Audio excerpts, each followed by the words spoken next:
Ito na yung unit mo. Pag refill pa lang nito, ganyan lang oh.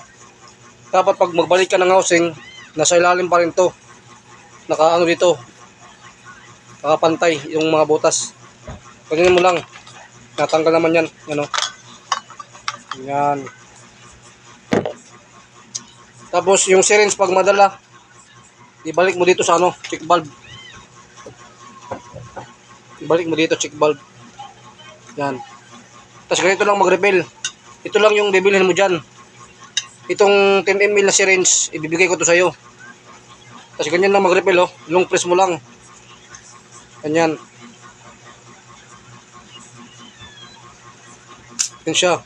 Pag ramdam mo na medyo mabigat, tapos pag ialog mo may lumang ng laman, okay na yan. Pero pwede pa rin dagdagan. Yan. Marami pa kasing laman to. Basta ganyan lang mag-refill, ilong press mo lang. Yan. Itong kulay itim ano to, goma or interior. Para hindi siya sisingaw. Yan, marami ng laman. Tapos ibalik mo rin. Ganyan. Tapos ito. Balik mo rin. Basta nakatapat lang to palagi yung intake niya dito. Yan. Tapos dito ka maglo-load. Tapos magpindot 5 to 8 seconds. Nakaganyan palagi. Tapos naka-open yung bolt action. Ganyan.